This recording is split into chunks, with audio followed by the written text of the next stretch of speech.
Okay, cool. Thank you all for being on time. So I published this quiz over the weekend, and there's just quite a bit of content in it, so I'd like to just go over it together really quick, just so that we're all on the same page. Hopefully everyone has already completed the quiz, but we'll just kind of go through it. So, okay, there's something that I noticed a lot of people have been using, and I think ChatGPT and other LLMs are giving you the outdated interface for using I²C, and I believe, yeah, so these are the functions right here, and I can open up like this tab, and we can scroll through, but yeah, there are a bunch of like outdated functions, and yeah, you might see like I²C master starts, or and then like I²C master write byte, or I²C master write. And you will get a warning if you run any of these, because it will, yeah, these will be deprecated in the future, and ideally you should not actually write any code that uses any of these functions, because eventually they will be removed. Instead, there is another, like a library that ESP-IDF gives you, and this is the one that you should be using. And you won't get any points off if you use like this deprecated library, but in the future, if anything tells you like that something is deprecated, and this especially goes if you're using ChatGPT, like if you are in a job setting and it's like, oh yeah, you're just trying to speed up your workflow, like totally fine. So speed up your workflow, ChatGPT gives you some really helpful code, and you see a warning that's like warning, this code is about to be deprecated, please do not use this code. That's where you say, oh, actually ChatGPT, like yes, thank you, the example you gave me worked, but I actually don't want to use this API anymore. Instead, I want to use this updated API. So yeah, very, very important. Always make sure you read through all of the warnings and errors that is given to you. Yeah, have we heard the term deprecation before? Deprecating things, okay, good, yeah. Oftentimes, yeah, a maintainer will retire, or maybe a tool is, they decide after a while that maybe the way that they implemented the tool has like security vulnerabilities or is not scalable. So sometimes a tool will just be marked as deprecated, which means that it will no longer be receiving updates. So if like a bug is found later, it just won't be updated. Yeah, okay, cool. So there are these 6 constructs that were given to you by ESP-IDF. I'm going to quickly just go through each of them. So here is a function, so I²C new master bus. So of any of these, which one corresponds to the correct answer?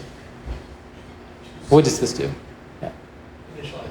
Which one? Yeah, so this will, I believe, initialize the I²C controller and also set up all the pins. Okay, good.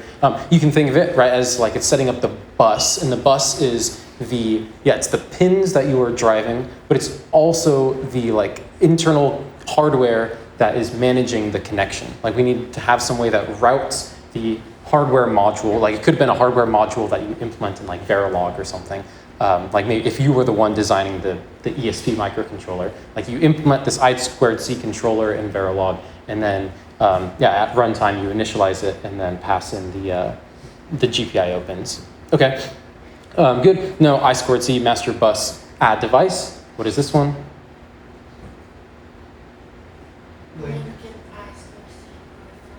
Yeah, perfect. So it links a I²C peripheral to a bus. Now that means that later when we go and create a device right here, so when we do I²C master dev and we create this device, then we can pass in all of the peripherals information into like any of the functions that are that require like writing to that peripheral. So yeah, okay, so I can go and say that this holds the peripheral information. Also, yeah, I²C master transmit.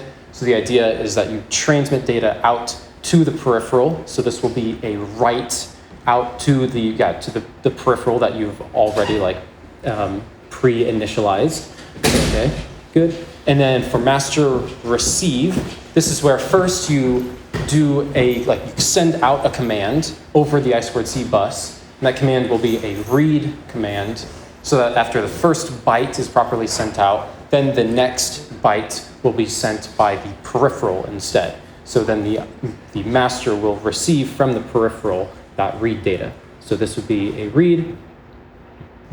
Okay, and then finally, this I2C master bus type. What function is this sent to?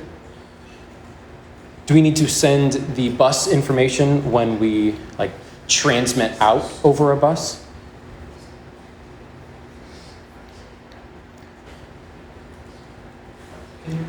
Yeah, let me repeat the question. So here we have this I2C master bus type. So this is a struct. Do we need to send this object out whenever we try to transmit or when we try to receive over an I2C bus? No.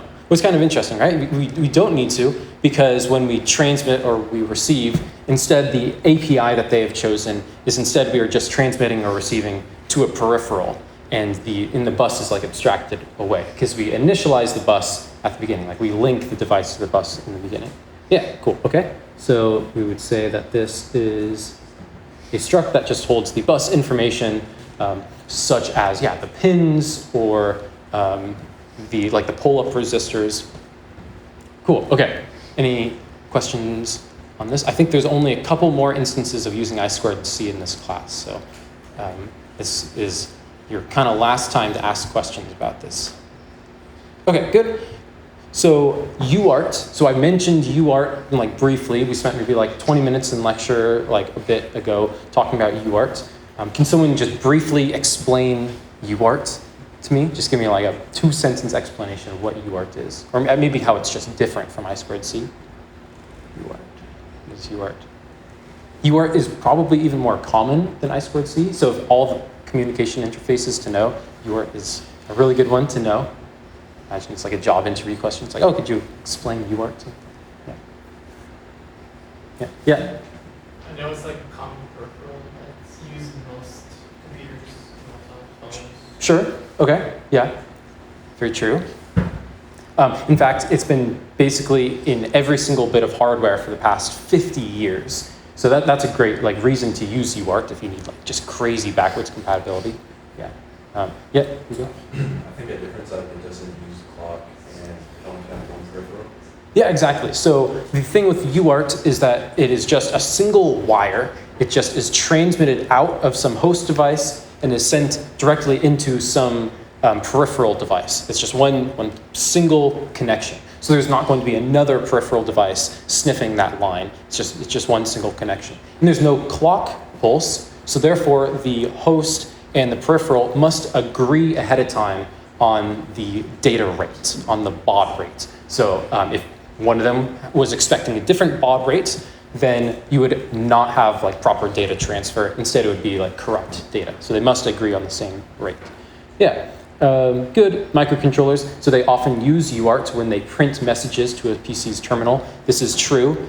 And this is because when you print something out, you don't really care about super high speed. You probably just want it to eventually get there.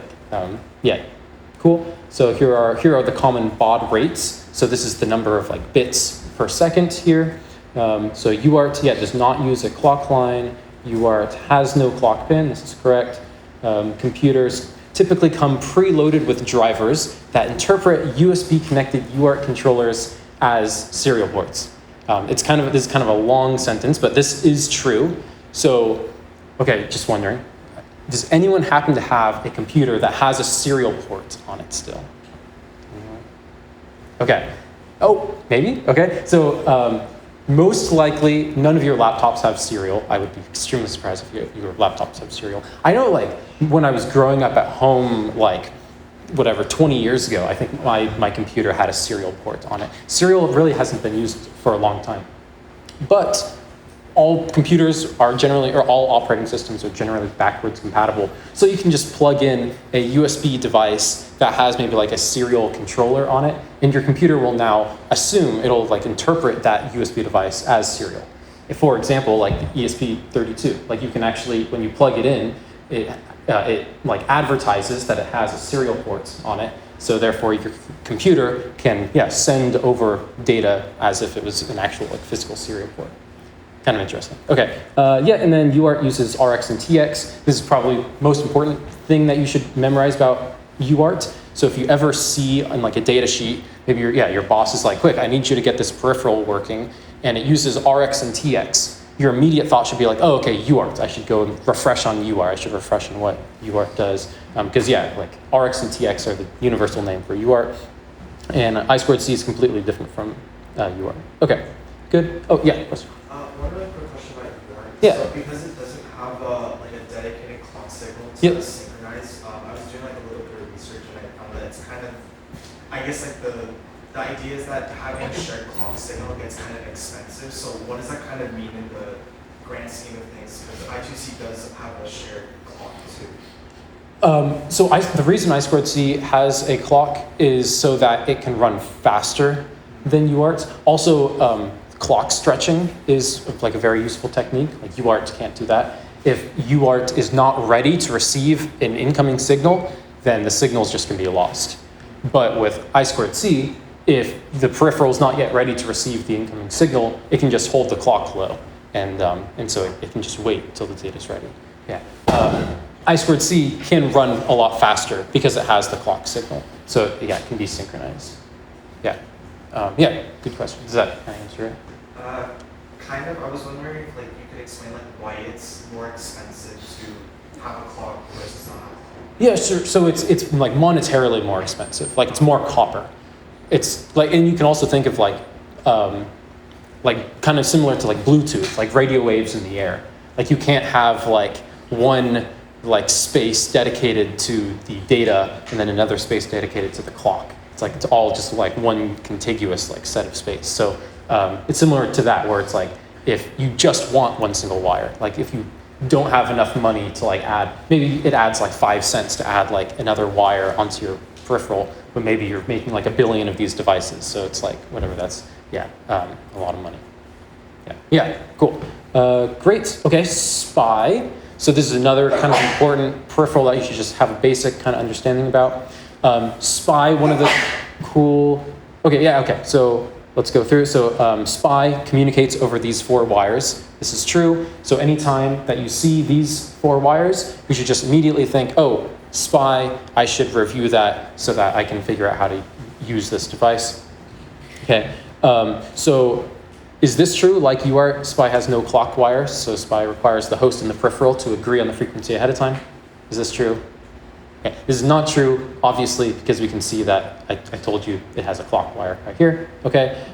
SPI allows simultaneous sending and receiving of data. Is this true? So actually, this is true because notice we have this host out, peripheral in, and host in, peripheral out ports right here. So at the same time, like there can be data flow happening like in both directions. Okay, wait, side point. Does anyone know what that is called when you can send data in one direction at the same time that you're receiving data? Yeah, in the back. Full duplex. Yeah, perfect. Anyone heard of full duplex? Okay, that's another like huge interview question that you'll get at some point. Maybe write that down if you haven't heard it already. Full duplex is when you have 2 wires where data is sent in one direction and data is sent in the other direction at the same time. Yeah. The alternative would be half duplex. This would be like I2C, where you have one single data wire, so the host and the peripheral need to wait for the other to finish before it can send over data. Yeah, okay, cool. Good. Yes, SPI allows that. To decrease the number of required chip select lines, some SPI devices support daisy chaining, where the output of one peripheral connects to the input of the next peripheral. Is this true? Okay, this is true. I drop a diagram, but hopefully this makes enough sense. Yeah, basically just know there are other ways that you can connect SPI, and there's not like an official standard for SPI, and so you have to kind of go into the datasheet. Yeah, and then so without daisy chaining, separate chip select lines must be individually inserted to address like each individual peripheral. So this is also true. Okay, any final questions on SPI? Anyone done a SPI project before? Anyone used SPI for anything? Okay, I would say it's probably as common as I2C. So I'm actually kind of surprised like how much the ESP like Rust board really likes I2C because yeah, SPI is extremely popular. Yeah, okay. Good. So now on to electromagnetic wave things. So, okay, TX antenna. What does TX mean here? It means transmit. Yeah. So if you have an antenna that is transmitting out data, like how does that work? Like if I wanted to set up like a radio tower, like how would I transmit data out into the air? What do I do? Yeah. So like a electromagnet or like some coils or anything pushing the current through. I think you're close. Yeah. Any other thoughts? How do I just broadcast data out into the air? Yeah. Any thoughts? Okay. What you do, all you have to do is just hook up that antenna. An antenna is just like a big, probably like metal rod. You just hook up that antenna to an oscillating voltage. That's all. And as you oscillate that voltage, what will happen is the electrons in the air will just also start wiggling at that same frequency. That is how you send out radio waves into the air. You're actually not allowed to broadcast at like any frequency that you want. Like there are actually like regulations by the US government at how fast you're allowed to wiggle the electrons in the air. So if you're a hobbyist and you want to send out your own like radio broadcast, you're actually generally not allowed to. Like you would need a permit in order to send out like signals into the air, which is kind of crazy. Yes, so like anyone can buy like a 20 megahertz clock, but you're not actually allowed to go and hook up that clock to like a big metal pole anywhere. If you did that, like you get in trouble. It's kind of fun. Yeah. Okay. RX antenna. Can anyone explain an RX antenna to me? Okay. Yeah. Basically receiving the signal from the transmitter. Perfect. Okay, so you have an antenna, which is also just a metal rod, and then it is able to just kind of sniff the air, and it now will have a voltage that is roughly like equivalent to the like wiggling electrons in the air. Like as the electrons wiggle, then the voltage in the pole will also wiggle, and then you can go and read that out. And therefore, if you have an antenna like way over there, an antenna way over there, one of them is transmitting, the other one would then be able to receive out that data that's being transmitted. Cool, okay, good. What is the fast Fourier transform?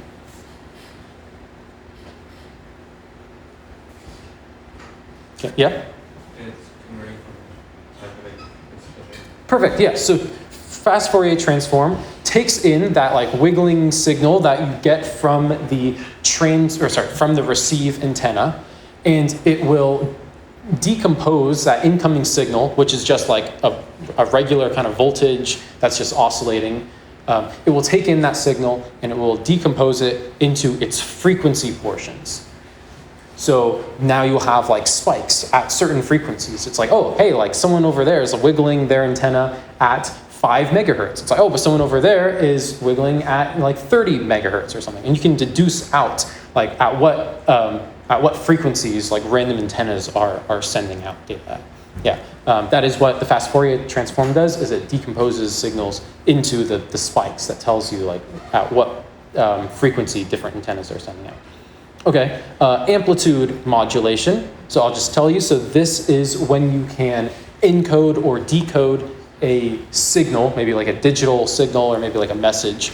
You can decode it, encode it as an amplitude on a signal. So in other words, like you can think of like if I want to send the data like 1100, then maybe I say like send out an oscillation for at a certain frequency for a certain amount of time, which corresponds to 1 bit. So I send out that oscillation, then I send out that oscillation again. Then I can say, actually have there now be no amplitude, and that would correspond to like a 0. So no amplitude, and then send out again like no oscillation, so that would be 0 amplitude. So that would be the same thing as sending like 1100. And that is amplitude modulation, where the data itself is encoded in just how much you are oscillating your antenna at. Yeah. Okay. And then electromagnetic wave, that is just how the data is actually propagated through the air. So you just around us, we have electric fields. And as electric fields are generated, you also have magnetic fields that are generated. And then you have electric fields that are generated from the magnetic fields. And so just as I said, as the electrons wiggle in the air, they cause the other electrons to wiggle, and then it just propagates throughout the air. So electromagnetic waves. There we go. Cool. Okay. Finally, the last question. So select all that are true about Bluetooth channel allocations. Let's just go through the line. These are all pretty quick questions. So does Bluetooth Low Energy operate in the 2.4 gigahertz to 2.48 gigahertz band? Yes, it does. Okay. Frequency hopping helps reduce contention from nearby Wi-Fi and Bluetooth devices. Is this true? Yes. Yes, that is true. As you would want to hop around to like open channels. Like you don't want to just sit on a channel forever because what if someone else wants to come in and broadcast on that channel? Yeah. 37 channels are used for Bluetooth data transfer. Is this true? Yeah, which is like kind of low, but it seems like it has worked well enough for the world. There are 40 channels in total, and each one is 2 megahertz wide. Yes, okay. There are exactly 3 channels reserved for advertising purposes. Yes, this is true. So you can see 3 plus 37 equals 40 in total. Yeah, okay. Okay. Well, are there 79 Bluetooth Low Energy channels? Which 1 megahertz wide? No, this is not true. Okay. Yeah. Okay. Bluetooth devices hop 1,600 times per second across each of the allocated Bluetooth channels. This is not something I mentioned in class, but yes, this is true. So this is the frequency at which frequency hopping generally takes place. Okay, 2.4 gigahertz Wi-Fi covers some of the allocated Bluetooth channels, but 5 gigahertz Wi-Fi does not. Okay, this is true. There's actually, there's overlap. Some of the 2.4 gigahertz Wi-Fi channels overlap with the Bluetooth channels, but if you go like higher speed Wi-Fi, then you no longer interfere with Bluetooth. All right, cool, good. So speaking of Bluetooth, I want to now go over an example of getting the Bluetooth example working from ESP IDF. Should be a good stepping stone for your for this upcoming project that is due on Friday. Anyone started it? Yeah. Okay, good. So most of us. Anyone gotten the Bluetooth example working? Okay, good. So so hopefully this will be educational. So the ESP is it has Bluetooth functionality on it, and one of the ways that you can tell it has Bluetooth functionality on it is if we zoom in really close, we can see this weird kind of stripe thing at the top here. Anyone know what kind of this is? Yeah, what this squiggle is. What is this squiggle? This is the antenna, yeah. So as I've mentioned, so there are RX and TX antennas that send out and broadcast and receive data. Okay, in your opinion, is this the RX or the TX antenna? Actually, I believe this is just both. So actually antennas can act as both RX and TX. Yeah, it's kind of cool. And you can see one of the lines, and I'm not sure which one is which, but you can see one of them goes into one port and then the other, sorry, let me say that again. So this whole metal trace right here below this package, it goes into the ESP at 2 different points. And my guess is one of the points is the receive, one of them is the transmit. So yeah, there we go. So it's able to have a driver on the transmit, but then it has a receiver on the other pin. Okay? And so in order to find the Bluetooth example, so I can go into examples, and I can go into Bluetooth. Okay, then we have a bunch of different examples here, so we can go into getting started or Blue Droid. Anyone heard of Blue Droid before? Okay, so Blue Droid is the Android Bluetooth stack. And I know some people have used Blue Droid for getting the lab working. So you're welcome to do that. I will show you a different way. Then there is this cool project, Bluetooth Mesh. So a cool functionality that Bluetooth can allow is you can actually have a bunch of Bluetooth devices all in the same room, all communicate with each other in a way that they're all sharing data with each other as if it's kind of a hive mind kind of thing. It's a cool functionality that we will not take advantage of. There is HID host, Okay, anyone know what HID is? Has anyone seen this before? If anyone's ever tried to connect like a I don't know, like a video game controller to a computer, maybe you would see like HID. Yeah, anyone know HID? Any guesses for what HID stands for? Yeah. Human interface device? Yeah, so human interface device, human like input device. Yeah, so anytime you connect like a game controller or maybe like a mouse or a keyboard or anything where you want to somehow interface with your computer, then that would be considered a human interface device. And so we have two projects right here. So we have HID device and then we have HID host. Okay, in your opinion, which project would probably have the code that we're looking for? Actually, I just realized that I should probably pull up the lab 4 just for people who maybe haven't looked at it yet. Sometimes they get excited. Okay, so. Okay, good. Here is lab 4, like I said, so it's due this Friday, so please get on it. Lab 4 is to create a Bluetooth mouse. And specifically, it's using the accelerometer that comes on the ESP. So the idea is as you tilt the ESP, it will then move the mouse across the screen. So in other words, it's going to be a human interface device, and it's going to use Bluetooth. Okay, so in your opinion, then, to get like a Bluetooth mouse working, do we want our ESP to act as a device, or do we want our ESP to act as a host? Yeah, probably a device. We want it to act as like a mouse device. Okay. In what purpose would we maybe care about our ESP acting as a host device for a mouse or something? What do you think? No, when would we care about our ESP acting as a host? That's one thing, like maybe if we wanted to somehow, for some reason, add like a mouse support to the ESP, maybe we were making like a video game or something, and maybe we wanted like add like a game controller, or maybe we were testing a mouse, maybe we had like two ESPs, like we wanted to make sure that like they worked, because maybe the ESP developer tools are better. Most of the time though, anytime you develop for the ESP, it's going to act as a peripheral. Okay, good. So so here is the example. So I can go and open this up, and you can see it's actually a very long project. So it's maybe a little bit intimidating, but overall it's not too bad. Probably one of the first things you're going to notice though is how many like kind of selectors there are. It's these like compile time parameters.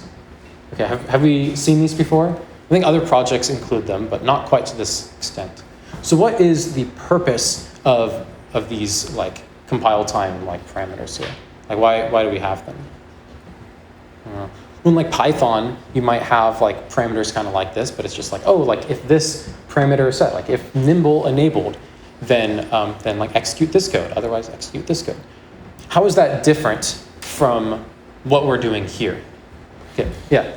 These are like with a compiler, so they run happen before runtime. Exactly, yeah. So what is nice about these like if statements here is notice that since it's like a hash if, this says that the compiler will it'll check is this parameter set? And if it is set, then go and include it in the source code. But if it's not set, then please just remove it entirely from the ESP's ROM. It's not even compiled, it's not even looked at. So for example, if we wanted to enable nimble, whatever nimble is, then we would include all of these files. But if we don't want nimble, then instead we would go and include these files. And this will also reduce the amount of compile time, because now it needs to compile just fewer files, and the binary will be smaller because there's fewer things to add in. Okay, cool. So, what we can do is probably look at the defaults that the project gives us immediately, and we can kind of start figuring out what is just the basic functionality that this project expects. So we can see, okay, so config Bluetooth enabled. So maybe if there's any Bluetooth enabled, okay, I guess that doesn't exist, but maybe this one. So whatever, so Blue Droid enabled, I guess this is also not here. Well, what about BLE enabled? Is this anything? Okay, well this one's found. So we can now see like, okay, so in this case, this part will actually be included in our source code right here. Okay. And I guess this one as well, we can check. Okay, so this is not, it's not an argument. But if you, as you scroll along, and maybe you'll start reading through it, you might realize that, well, here it mentions like mouse, but I think up here it mentions media, and I think somewhere else it might mention like keyboard as well. Keyboard, yeah, so there's like keyboard. So what is very cool about this project is actually it supports multiple different types of human interface devices. So if you wanted to like later on do a project where maybe you make a keyboard, maybe it's like a single, like maybe it's a one button keyboard or something. That's a very fun kind of resume project. It's like, oh, I built a keyboard that has like one single button on it. If you want, you could start like from this file and you could use the keyboard example. Or if you wanted to make your own mouse, you could use this example to start out with. In this class, I want to show you the keyboard working. And I think the basic example just like presses the volume up and volume down. So what I can do is I can just search around for keyboard and see like, what things do I need to enable in order to get keyboard working? And well, it looks like, so this is the keyboard code right here. And let's see if I can scroll up and see any things. Okay, well, so here's something. So it says if config enable HID device role, and it says like if the role is equal to 2, then it goes and includes all of this keyboard code right here. So actually, let me go and check this, see where else this is used. So I can see, okay, well here it's saying like if it's equal to 1, then it does something. It looks like it treats it as a media device, okay? And then here, looks like when it's equal to 2, yeah, it treats it as a keyboard. And then for role equals 3, it looks like it treats it as a mouse. So looking at this, like if I wanted to now, yeah, treat this as a mouse, maybe I would just go into my SDK config and I could just set it like equal to 3. And now this would set it to, like this would make it now act as a mouse in the default example. But instead, let me go and set it to 2. And so yeah, like I said, so setting it to 2 should make it act like a keyboard. So I'm going to now go and flash this. Okay, and it's flashing, compiling, running. Hopefully, okay, good. Looks like it's pretty fast. And if I go and monitor this, oops, and it looks like it's not working. This is fascinating. It was just working a second ago. Well, try again.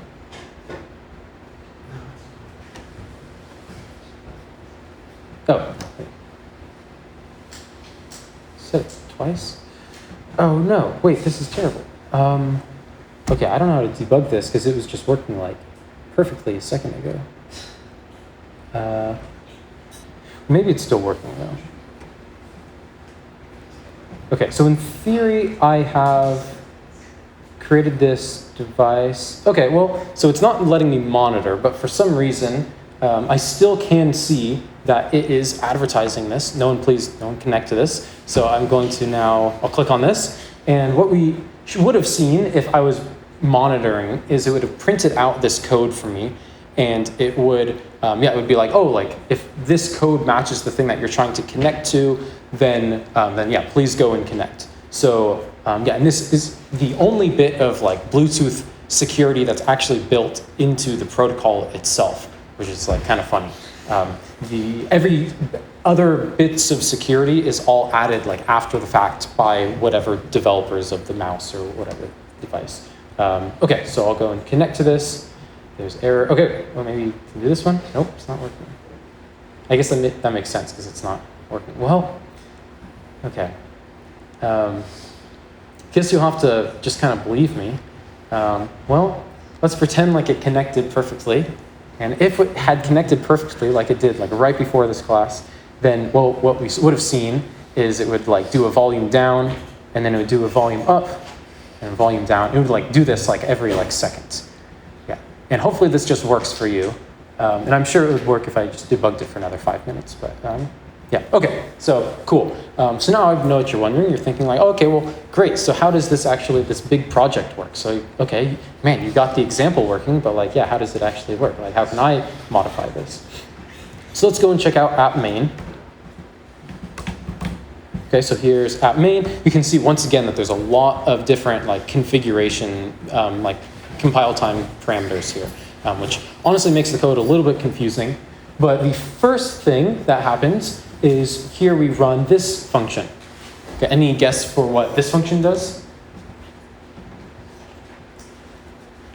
I'll give you a hint. It's the first thing that a Bluetooth device like does. Yeah, so this function will enable advertising. So ATV, so this advertises. And if I want, I can now open up this function, and it is right here, ESP HID gap. And gap is, hold on, I have it written down. So gap stands for the general access profile. So gap is kind of the standard for communicating over any sort of like electromagnetic wave. And what we can do is we can look into how gap is like created for us for a Bluetooth connection. And if we look into this function, I just want to make sure, is this the right one? This is not the right one. Okay, so this is the one without nimble enabled. So cool. So here we can see the HID service ID. So this like denotes that this is like an HID device. And then here you can see all the different parameters that we're setting. So this, I believe, is the interval that like how often it will send out messages saying how often it will send out advertisements. Then there's like other things. So here is like other user ID lengths and include name, I guess, include power, sure. And then here it's setting up all of the parameters and whatnot. You can also see right here that it sets a default password. And this is like another kind of level of security, but I don't think this is actually like used in the program. But if you wanted, you could set like a default password to like bypass kind of the basic kind of passwords that are used in Bluetooth. And then if we scroll all the way down, then I think, down right here, this is now where it actually goes and starts sending out the advertisements for the Bluetooth low energy general access profile like configurations. If you go into this is actually created by like ESP IDF, and then you can go deeper and see like, okay, so it's doing like mem copies into like hardware registers. And so there is dedicated hardware that is performing all of the Bluetooth interactions, similar to how like I2C has dedicated hardware bits. So this is like the function for that. Cool. Okay, and then after we are done advertising, then what is the next thing that Bluetooth will need to do?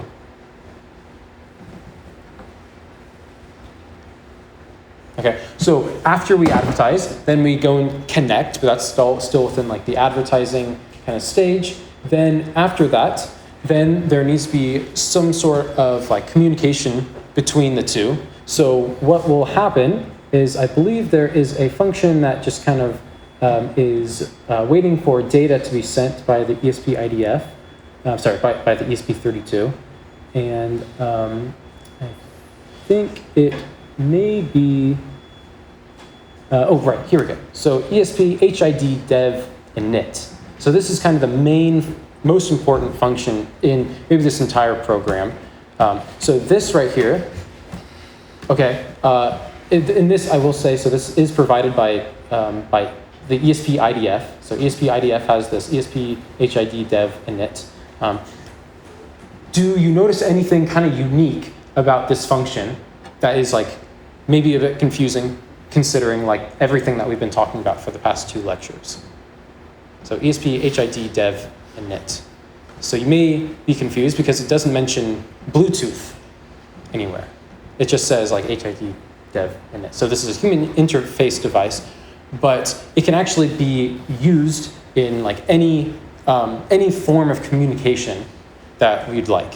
So for example, like it could be Bluetooth, but it could also be like USB, or I think there are other like types of communication as well. Is it here? I don't know. There's somewhere that you can find all different ways that you can connect a human interface device.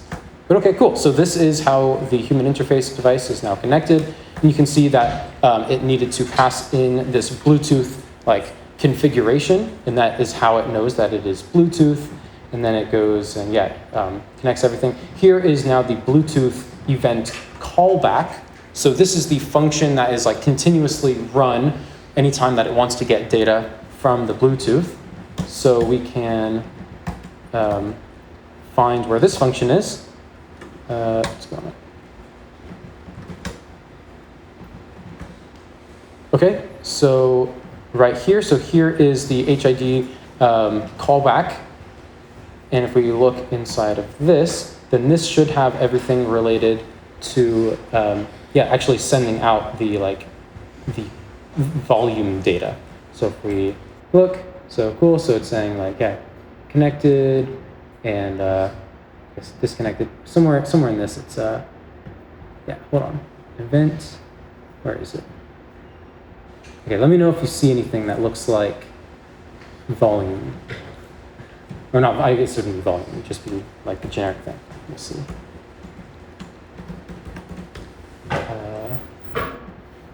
Let's see.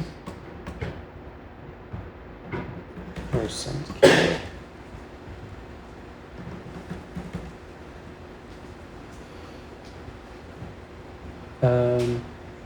Okay, so here's where the Bluetooth, here's where the keyboard demo is run. Notice it's run with xtask create. Okay, so I'm trying to this out. So startup. Good, perfect. Okay, there we go. So so here is this HID event callback. So this is passed into the HID like instantiator. So when we create an HID device, what will happen is right here. So anytime we are in like the ESP HID control event state, so when the ESP is trying to send out data, then what it will do is it will run this HID start task startup function, which what this will do is this will go and create the task, which will just send the volume up and volume down commands. Okay, a lot of like steps and hoops to get this working, but hopefully that kind of makes sense. So I'm gonna quiz you on it right now, so hopefully this kind of makes sense. Okay, so the first thing that happens,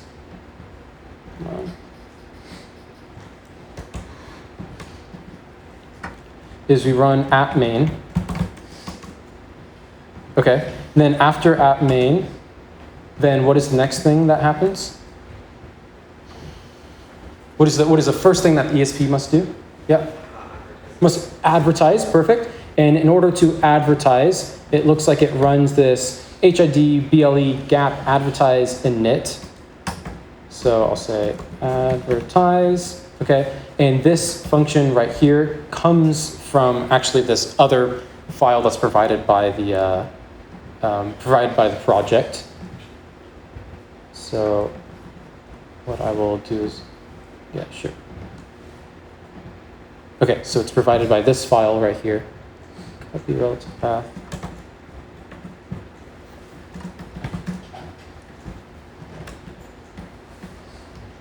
Okay, good. So it runs this, which starts the advertisement. And this uses the general access protocol, so general access protocol, which is just the generic way that radio signals advertise themselves. Okay. Then after that,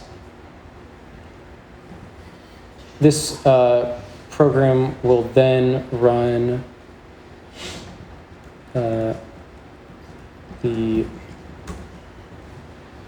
or it will create an HID device. Let's see.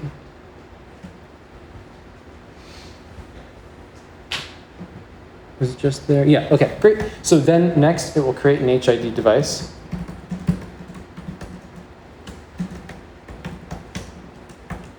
Okay, and this comes from like ESP IDF.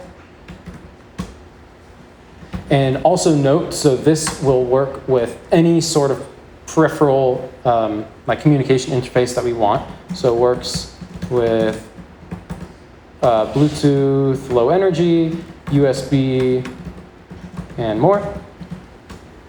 Okay, and notice that this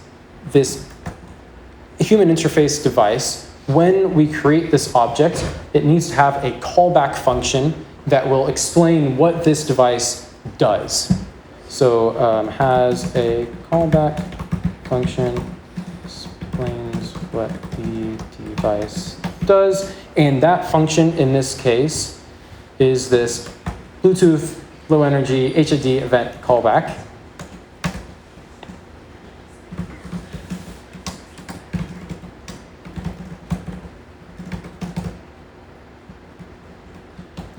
And this function is implemented in this project.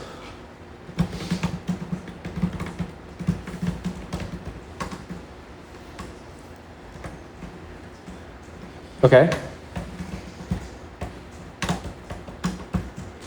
And then this function right here goes and calls then this other function, which is less interesting, but then it will go and call, sorry, I'll say which calls that, which calls that. If I now go and open this,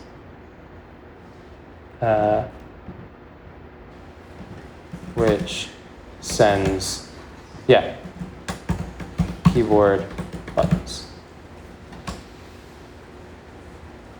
Exciting.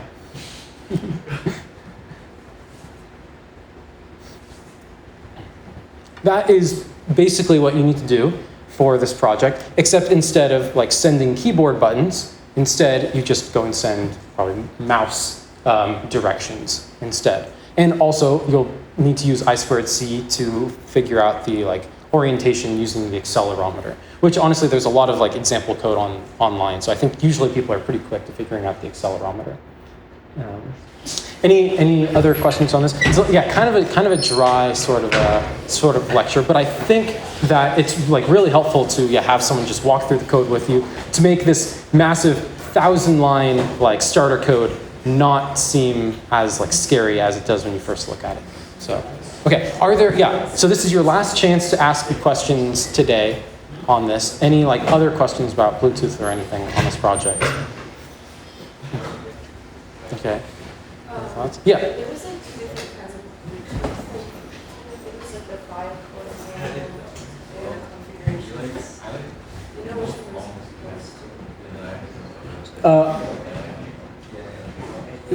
In here?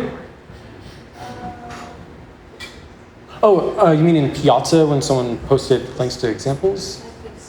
Oh, they may have posted a link to the Blue Droid example, which I know some people have gotten working as well. But I personally have found that the one that I showed you in class today was easier for me to get working. I think they probably sent the Blue Droid example. Yeah. Do we have to use the Pi for this lab? You do not need to use the Pi. In fact, I think some people were having troubles using the Raspberry Pi. Yeah. Because of a lot of sources that we have to demo it on the Pi, like show that it can work on. That's okay. Yeah, I can update the description. You do not need to get it working on the Pi. Yeah. And also said something about like limited Limited what? attempts to like, I don't even know how to phrase it. Oh, I don't know what that's from. 10 tries, if you're doing 10 seconds or something. Oh, yeah. Thank you. Yeah. Basically, like, it needs to be consistent enough. Oh, I see. It can't be like, you're like, going for like a minute straight and it's like, I promised it worked, and then like it randomly works or something. It just needs to be a little bit more consistent than, than like random noise, I guess. Yeah. I mean, assuming like we're not actually getting going second enough, we just have to like rework the code. Correct, yeah. If it doesn't work, then we just ask you to fix it, and then you fix it, and then you get 100% after you fix it. Yeah. Okay, final announcement. I am moving my office hours, actually, to now start at 11 a.m. and end at 2 o'clock. So I'm moving it just 1 hour forward. Just make sure to accommodate that in your schedules. I had multiple people ask me to hold my office hours earlier in the day, so now I am. There we go. Okay, cool. Thank you, everyone. I look forward to seeing you working on this lab. Feel free to let me know if you have any questions. I'll see you on Wednesday.